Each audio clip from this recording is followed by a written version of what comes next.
I'm helping everybody, but I'm helping the Black girls because it's just like we just don't always get that. But also just like believe in yourself, because again, it can be very daunting, very draining, very discouraging if you don't understand the industry. And I think that is the biggest reason why I've blossomed and I flourish, because I understand it and I don't take it personal.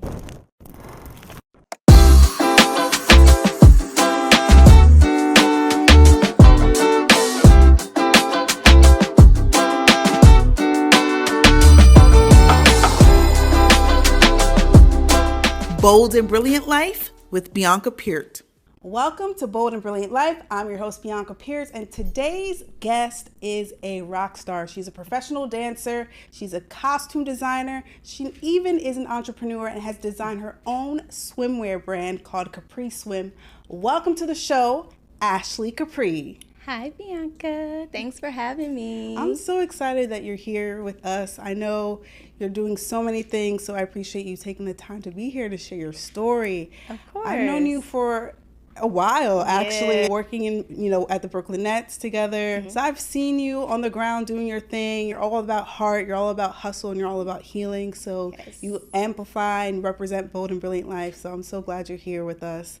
But, let's talk about your journey. Okay. It started in Ohio, Toledo, correct? Yes, Toledo, Ohio. Hey, Toledo, what's good? So when I think of Ohio, I'm sorry, I have to bring it up. I think of the Drew Carey show.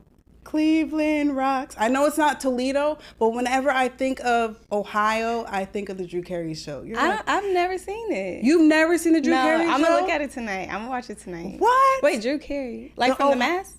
Drew Carey, he's like a comedian, and he now does like The Price is Right. He does a lot of stand-up stuff, and he has a show, and the theme song goes, Cleveland rocks, Cleveland rocks, I've never heard of that. Oh my God. At the end. So when I think of Ohio, I think of that show. Okay. Is it a good show? It's cool. It's funny, okay. It's funny. I'm going to check it out. Yeah. Because I'm late.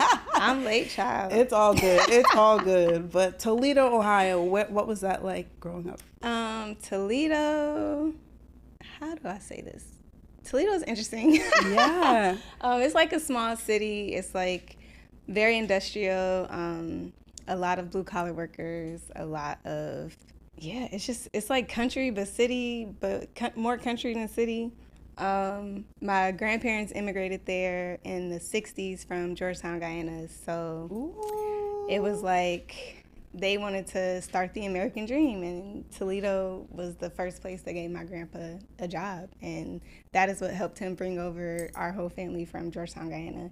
So it's home. I love being from Toledo. It's a saying that we say: we get out of the mud, you grind, you chase your dreams, you do what you got to do. Toledo, that's where I get my grind and hustle from. It's from my hometown. And growing up, you started dancing at what age? I was 8. I was 8. I saw the Ailey school. They came to Toledo. They came to Stranahan Theater, and actually it was Ailey 2. The second company came and performed at the Stranahan. And my grandparents, they always took us to all the shows, like the opera, the ballet. But I had never seen, like, Black performers on stage. So that was my first time, like, in my little 8 years living, to see Black performers on stage. So I was like, I want to do that. Like, that's what I want to do when I grow up. Like, I want to dance. And then my dad and my grandma signed me up for ballet classes, like, the next week. Immediately. So the fact that your parents and family were so supportive. Yeah. Did you play any other sports, or was it just dancing? Of course, I did everything. I played saxophone. I was a cheerleader. Ooh. I was on the dance team. I was in National Honor Society. I was Mu Alpha Theta. Okay. I was in this scholarship program called Excel. I literally did all the things, because I was also like highly into academics. It was like, if you're gonna do dance, like your grades have to be up to par. Like you can't slack off, you can't play around. Like we need A's or no ballet. So it was like, that was like my drive to make sure like academically I stayed good. I always had extracurriculars like for college admissions. So yeah, I've always done 1,000,001 things, like literally my whole life. You sure you're not Jamaican? I'm sorry, I'm Jamaican. I mean, we Guyanese, so I mean, the flavors, South America. We claim y'all in the Caribbean culture. Yeah, I feel like it's just like the grit, the grind, the hustle. Like Yeah. Well, your academics led you to a full ride scholarship, right? Yes. Let's talk about that. And did you go? Yes, so I had a full ride to the University of Toledo. It was through the Excel program. So you start the Excel program like your freshman year of high school, and you do it throughout high school. Like you go on campus in the summer, you get to experience the University of Toledo, you take classes. So you're kind of like a college student like over the summer. And then my junior year, I actually started college through post-secondary programs. So I started going to college my junior year of high school. So when it came to my senior year and it was time to like pick a major, I wanted to be pre-med at the time and I wanted to dance, but they canceled the dance program. At your university? Like, yeah, the year I graduated, they like got rid of the dance program and they were only gonna have dance team, and dance team was like football. Like we had a University of Toledo, the Rockets, we had like a really, really big, good football team. But I don't dance in adverse weather. I don't do outdoor, I don't do cold conditions. Like with cheerleading, it would be a struggle because I would have all my warm-ups on and heat warmers. Yes. But I do not like being cold. I was like, I did not train and go to train in ballet, train at ABT to like go dance on the football field and be freezing cold. Like that just wasn't like what I envisioned. And the games are long too. The football games, woo, long. In Ohio, ooh, Midwest. I literally went my freshman year, used my scholarship, and then I snuck an audition for Ailey the end of my freshman year. And once I got into Ailey, I was like, yeah, I'm moving to New York. And okay, you snuck an audition into like Alvin Ailey, right? Just so people are a little bit familiar, like, can you speak a little bit about like Alvin Ailey and how iconic? Yes, so Alvin Ailey is like a renowned company. It was formed by Mr. Alvin Ailey in the 60s, in the 60s, and he basically created a dance company to tell Black stories, uplifting Black stories, and they traveled the world telling these Black stories. Their most famous and iconic piece is Revelations, which I got to perform on court. But yeah, Mr. Ailey, he basically changed the trajectory of Black dance and made it a global need and a global want. So yeah, them coming to Toledo, I was able to see that and see like, okay, this is a possibility for me. And that's what made me like really want to go on audition. So since you were 8, this seed was planted. Yes. And then during college freshman year, you're like, hold on, I need to really tap into this dance world. You snuck in the audition. Yeah. Did you go to New York or where was that? No, It was actually because while I was going to the university, my story is like really crazy, but I was going to the University of Toledo and I concurrently went to Bowling Green State University for their dance program. Oh, wow. So that was like a 20-minute drive from the University of Toledo. So I would do my University of Toledo classes and then I would drive to BG for those dance classes. And I had some dance friends like Felicia, Christina, Ashley, like they were like from Chicago. And we was like, we don't like this dance program. It was real white, real crazy, like just not what we expected. And they were going to audition for the summer program. And it was in Chicago, their hometown. So they were already going to be home. And I just snuck off and drove to Chicago. I think I only told my brother and my uncle, like, just to be safe. Okay. I told my big brother, Jonathan, I was like, hey, I'm driving to Chicago. He was like, do Dad know? I was like, no. How long is that drive? Like it was like three and a half hours. And I told my Uncle Robert too. Like I told 2 people. I was responsible, you know. I love that. But it definitely was a sneak off because my dad was not, at that time, he wanted to let me drive all the way to Chicago by myself. I drove audition. The audition was like Horton, Graham-based modern. These are like very technical, different styles of modern, but like very traditional styles that are done at the Ailey School. Like you train in Horton, you train in Graham. But I had never done that before. I had only done ballet and like jazz. So I had no idea what I was doing. And I like positioned myself in the room, like, because normally with dance, you start on one side and then you go to the other side. Yeah. So you normally always start on the right side. So I would I positioned myself to the left so that I could kind of like learn and see what everybody was doing. And then once we got to the left side, I knew what was going on. And I remember Miss Jefferson, God bless her, she passed away like the first year I was at Ailey. But she saw me, she was a director at the time, and she was like, have you ever taken a Horton class? And I was like, no. Okay. She was like, okay, but I can't tell. Like, you kept up. Like, you did good. Like, I really see a promising future for you at Ailey, and we want to offer you a scholarship and to come be a part of our professional program in the fall. So, What? Yeah, I was just kind of like, I'm going to do it. I didn't have really no plan, like, I knew I had never been to New York, like, when I auditioned. So, that was. So did you tell your father at that point, like, hey, I did the audition. I actually got accepted. I told them, it was funny because I told them at Mother's Day dinner, breakfast. And I remember my ex at the time was at breakfast. And I was like, hey, y'all, like, I got an announcement to make. And everybody's like looking at him like they was about to beat him up because they thought I was going to say I was pregnant or something. Right. And then I was like, I'm moving to New York. And then they was like, no, you're not. What? No. You doing what? And my uncle, my brother's like, yeah, Ash, like, yeah, because they already knew. Yeah. But they eventually came around once I, like, created my plan, like, my plan A, plan B, plan C, of, like, how I was going to live in New York, where I was going to stay, how I was going to pay tuition, all that stuff. But, yeah, I'm the only one. I came out here by myself. Like, all my family's in Toledo, Ohio. So first year in New York, how was that? That was stressful. I miss my family a lot. Mm-hmm. I was commuting a lot. I was working a lot. I don't even think I really slept. I had ballet starting at 8:30 in the morning. Then you have multiple different classes throughout the day. I did work study. And then I think like my last Horton class was at 6 p.m. some days. And then I also was working at American Eagle in Union Square from like the late night shift. So I would like get off at like going like 6, 7, I don't remember the exact time, but I wouldn't get off until like midnight 1. Take the train all the way to Canarsie. I was staying in Canarsie. Ooh, that's deep. And once it get late, it's late. Like the trains aren't running, so then I would have to take a 2 buses, take a $1 cab here. Like it was just a lot, and then I had to wake up and do it all over again because 8:30 ballet. Like I have to be up at 5 in the morning. So I didn't sleep like my first year, and it was just a lot. It was a grind. Yeah. It was a lot.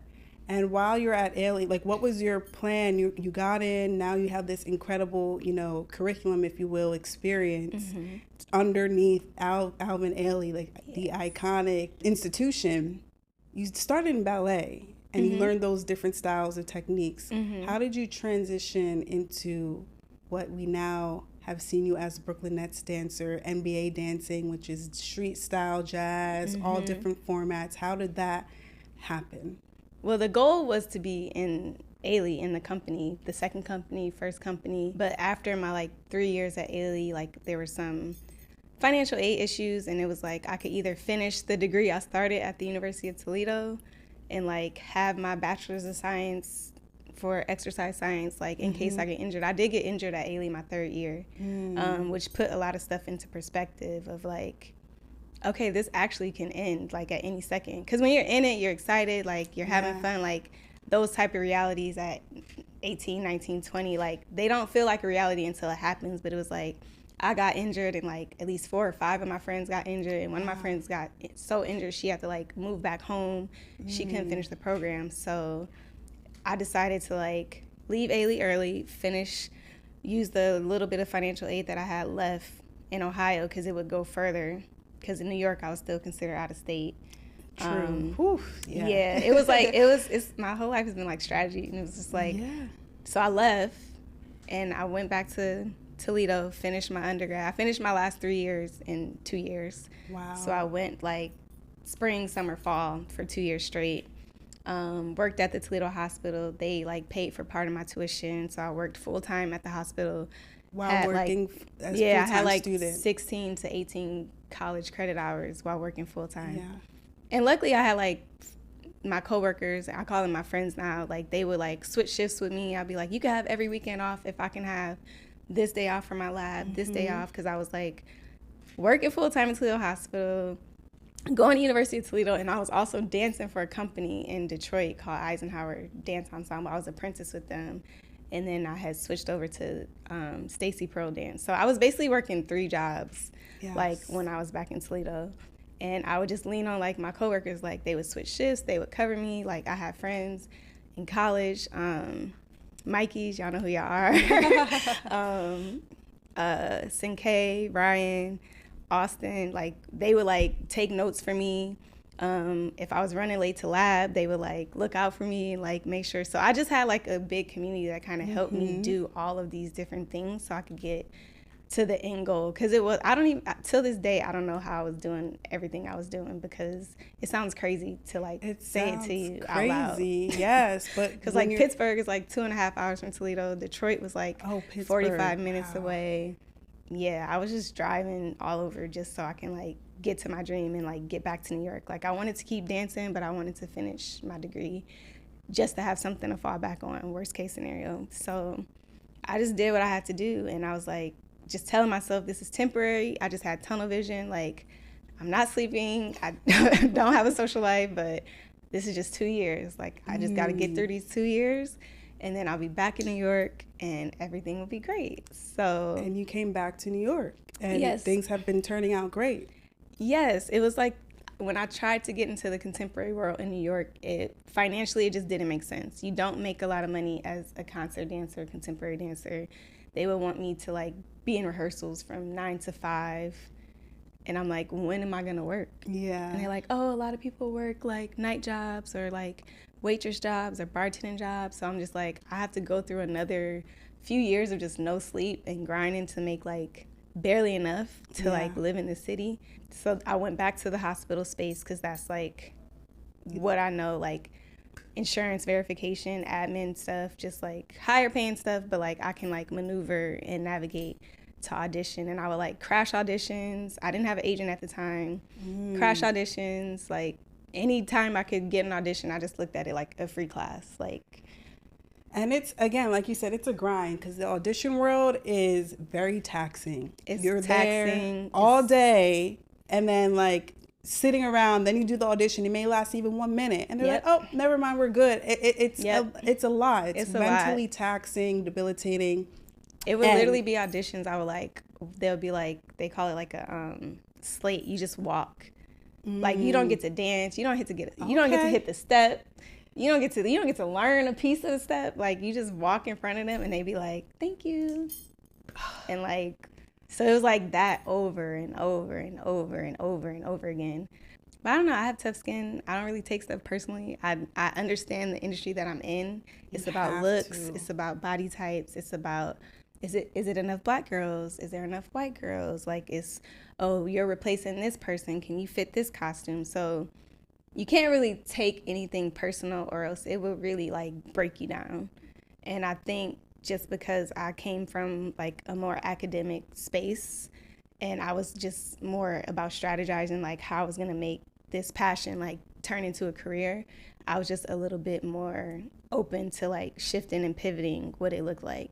So I knew concert dance, I can't survive in New York comfortably just off of concert dance alone. Like they want loyalty, they want hours and hours and hours of like dancing. You're putting your body through like so much.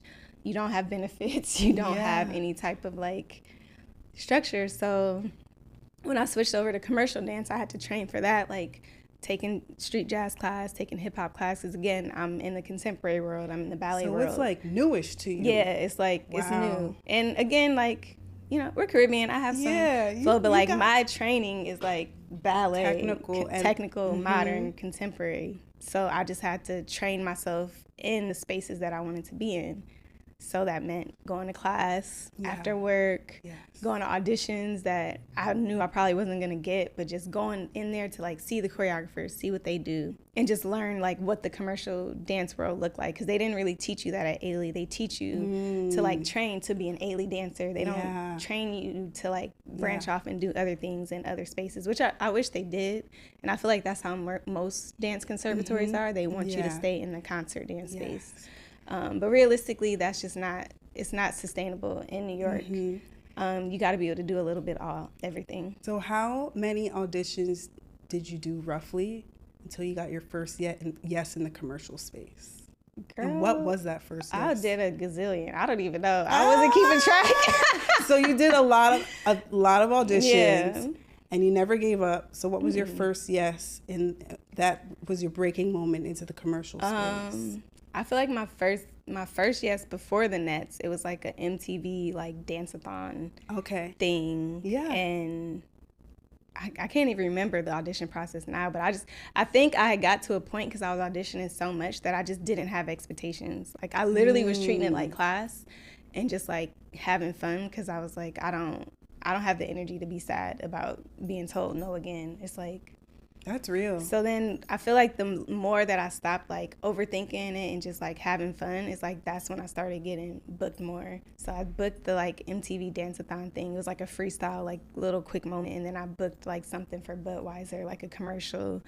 And then I ended up auditioning for the Knicks first and made it to the end and got cut the last day. And then when the Nets auditions came, I wasn't going to do the Nets auditions because I was like, these 4 days that's crazy. Like 4 days of unpaid auditioning. Was it like that for the Knicks too? The Knicks was 4 days. And you were like, I had enough. I don't think I could go through this again. Yes. I remember like one of my friends was like, just do it. Like, just do it. Like, go to the workshop. Just do it. Yeah. And I went to the workshop.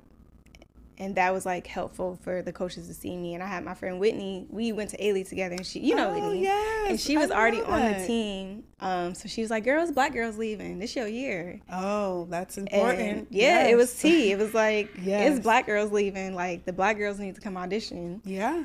So a few of us that went to Ailey together, like we decided, like, okay, we're gonna audition. We're gonna audition for the Nets, and it was the same thing for the Brooklyn Nets audition. Like I just had fun because I was literally dancing with my friends. Like we have been dancing at Ailey together for the past 3 years. It was like I had my 2-year hiatus and I was coming back, so it was just like, nostalgic. Yeah, you're just having a good old time. Yeah, and I did not think I was making a team. I'm not gonna lie, because people were like, I've auditioned 8 times. I've auditioned 4 times. Grueling. Like people have auditioned so many times and like have not gotten it. So yeah, I just didn't have any expectations. So when I made it, I was just like, oh snap, like congratulations.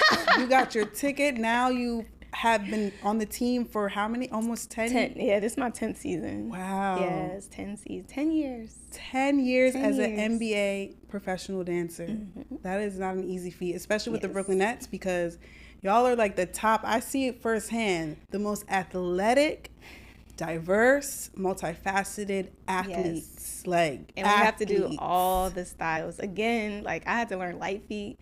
I'm not no light feet. I'm a ballerina and I got a light feet. Yeah. But it's just like, you have to be versatile, and I think you also have to be open to step outside of your box. Just as dancers, you can get tied into like only doing what you like to do. And if you want to make this a career, you have to be willing to do some stuff you don't like and make it look good and make it look like you having the time of your life. Like, yes.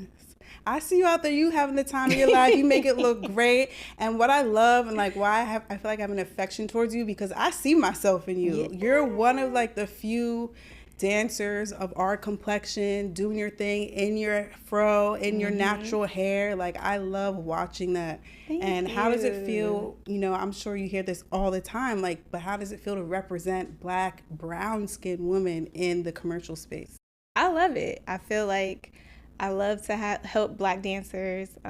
If you've ever been to a Brooklyn Net audition, like I'm helping the Black girls. I'm helping everybody, but I'm helping the Black girls because it's just like, we just don't always get that. We kind of get, and now we're in a space where that's kind of like shifting a little bit, which I'm grateful for. But I do like to know like I can inspire another Black girl to like go after their dance dreams, go after their dance careers, and like you really can do it all. Like it's really no limits, and you just have to have that tunnel vision, have that plan, have that strategy, but also just like believe in yourself, because again, it can be very daunting, very draining, very discouraging if you don't understand the industry. And I think that is the biggest reason why I've blossomed and I've flourished, because I understand it and I don't take it personal. You have to understand the industry and you cannot take it personal. Yeah. And from my personal experience, I, in a similar sense, like auditioning, getting gigs on the microphone, hosting, whether it's TV shows, live events, it's tough because you get so close to the finish line and you don't get that yes. Yep. And for me, I started collecting the data points. I'm like, okay, I didn't get the yes. I asked, I love feedback. I want to be the best version. Sometimes you don't get the feedback. Yep. And the data shows like, oh, there's a similar pattern. My experience is like I've been overlooked, and everyone who's gotten that position are racially ambiguous or they're male. Yeah. So I'm just like, I'm collecting these dots. I'm building these narratives in my head. And there was a moment where like I was just like, colorism is a real thing, and I'm a victim. I feel like I'm a victim of that, and it's hard not to like deter you first and foremost. But you have to understand the industry. There are check boxes that need to be fulfilled, whether we like them or not. There's a lot of components that come together. Into things. And I had to learn the hard way. I'm still like recovering from that. But can you speak to that? How you were able to like keep it moving? I guess I don't really have a choice but to keep it moving. Like, I'm not gonna be for everybody, and that's just in life. Like, I could be the most beautiful, the most talented, the like whatever, but it's just like, if a client doesn't want me, they don't want me. And what's for me is not going to miss me. So I think that's like one of my favorite mantras, like what's for me won't miss me. And I think I'm also somebody that will create my own opportunities. Like, oh, I want to do a dance visual. Let me get with my friends. Like, because at the end of the day, I'm here to dance, and my purpose is to dance and storytell. So not all the jobs I audition for have anything to do with that. Like, so it's like sometimes it inspires me to like, let me go work with my friend who's a choreographer, or let me go tap into somebody else that's working on a project that's fun, and maybe I'm not going to get paid, but I'm going to have fun, and I'm going to be doing like what I love. You do storytelling in different formats. Yes. Through your time with the Brooklyn Nets, you've showcased, again, you dance, but you do more, honey. You design. Yes. And you were, a position was created for you to be a costume designer for the Brooklyn Nets. Costume designer and costume manager. So I created like some of the processes for costuming, sourcing costumes, finding new designers. I was really trying to be intentional about finding new Black and brown designers and women designers in the city, just to give them light and showcase their work on the court, and just give them a little pick-me-up, because you know, sometimes you just need like that one little call for you to be like, oh, okay, like just to remind you that you're like on the right track. So I really used that position to be able to like help my creative community as much as I could in ways that I could, and also like build the brand and like help show how it's evolving and changing from what it was when I first joined the team. Because it's evolved. I've been with the Brooklyn Nets since they moved to Brooklyn. I've seen it from day one. And the entertainment side of things, especially like your world, the dancing and the dancers and the different types and styles of dancing has evolved and has been revolutionary. Other teams are now picking on to this. Different leagues are now taking up on what the Brooklyn Nets have started. And like for you to be a part of that is very, very transformative. You are, again, a storyteller in different ways. Yes. And you also have your own swimwear. Where wanderlust meets luxury. Tell us about Capri Swim. Capri Swim originated from me just being burnt out from all the different jobs, all the rehearsals, all the work. And I also like wanted to travel more. There would be like global games and stuff, and I wouldn't get asked to go on the global games. So I just was like, what am I really upset about going on these global games? Like, do I really want to go? Because we do so much work and you don't even really get to experience it. And I was like, I really just want to travel. Like, I want to be paid to travel. And eventually I decided to find like cheap ways or like deals to be able to travel once a month, just to kind of like reset, give myself the space to kind of like be still and not be moving around so much. And I decided to design my own thong bikini because I was heavy into modeling at the time. This was like 2017. And I would have like all these crazy tan lines, and they would like try to pancake and like cover them up. So I just made a minimal bikini to try to like diffuse it. And then people liked it, and they were asking me like, oh, can you make me one? I want one. So it really just came from me selfishly making something for myself, and people wanted it. And I made it reversible just to make it easy to pack, so I can have like multiple 6 options. bikinis, 12 looks, 6 bikinis. Like, you know, we're extra when we travel. Like, I need a look. I need all the fits. I need all the looks. But yeah, I decided to turn it into a brand. And then within the brand, I wanted to do like my own storytelling. Like I've always had this dream of like creating, and like I used to own a company with my friends, like a dance company, but I was like, I can use Capri Swim to like create really dope editorials, like really storytell, really take some of my experience that I put into my designs and then showcase it in a luxury way. And I try to just stay true to what it is that I'm trying to tell, like the story that I'm trying to tell. And even through like my sets and my models, like I have black and brown sets. Like everybody on my sets are black, brown, or a woman. That is what I don't see in the spaces when I go on sets. Like I don't see a lot of it. It's always like a sprinkle here and there. You need to make it rain. Yes. So that's one of my biggest things, is like giving black, brown, and women creatives like a space to like create and work on something that they love, work on passion projects, and then not just be something just to pay the bills. Because we don't get to do that often. Like we don't get to like explore our creativity.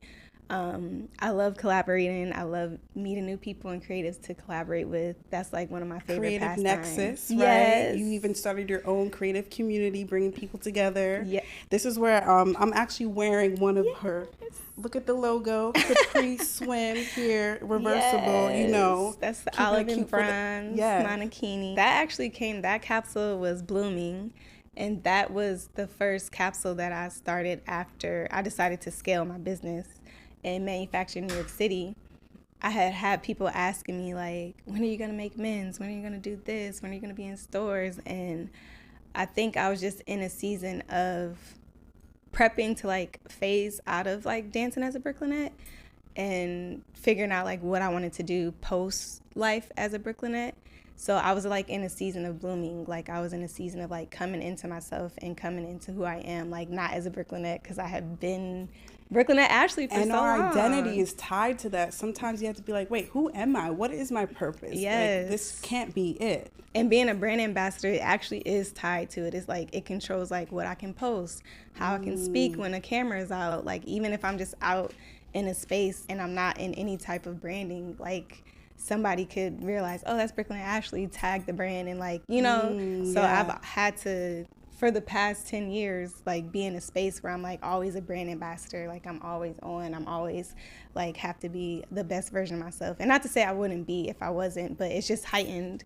And you're a role model. Like people look up to you, people expect things from you. So this capsule, it was about showing the parallels between plants. I'm a plant mama. Yes. And I was building out my garden over COVID and just learning the similarities between like gardening, like letting dead things go so the rest of the plant can thrive, like really nurturing, talking to my plants, watering them, giving them light, like all the things I was doing with my plants, I had to learn how to do for myself as I'm getting ready to transition out of this space. And give myself grace to transition out of it and create the lane that I want it to look like. I've always created my own lane, but with doing that, you don't have a blueprint. You don't always have the answers to everything. And it's kind of scary to like not have answers.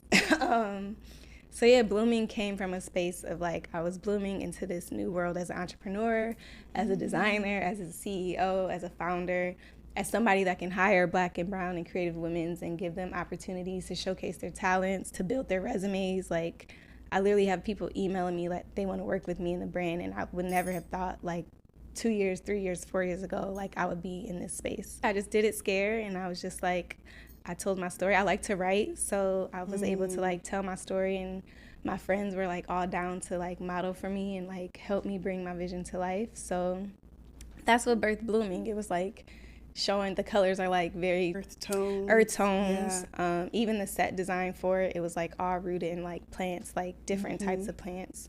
I designed the set with my friend Tabitha. She's like super talented, also multi-creative. I think all of my friends are like dope and talented. And I was like, if I could just get rich with my friends and create and have like make all these memories, like that would be like so great. That's beautiful. But yeah, it's just more storytelling, more of me into my designs. And Capri is my middle name. Okay. Ashely Capri. Love it, love it. And where what's next for Capri? I know you're already doing amazing things, but as you're blooming, what's the next? What would you love to see 5, even 10 years from now?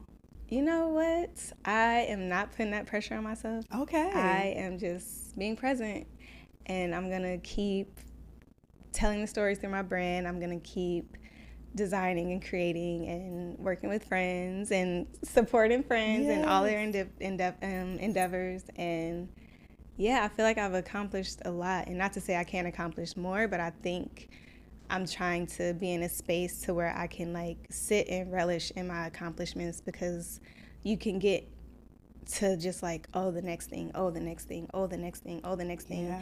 And then you don't even realize like all the great things you've done because you're just so worried about the next thing. Yeah. So I'm not trying to worry about the next thing. I feel like it's going to come how it's supposed to come. It will bloom, baby. It's going to bloom, and it's going to be for me, and I'm going to handle it with grace, and I'm going to do what I got to do. If I got to lock in to do something, I will. Like, I just feel like I've done a lot. I've gone through a lot, and I just want to give myself time to just like process like my 15 years as a professional dancer, as a girl from Toledo, Ohio, like living in New York City as a full-time creative. Like, it's just not something I thought was even possible. Yes. So I'm just trying to be present.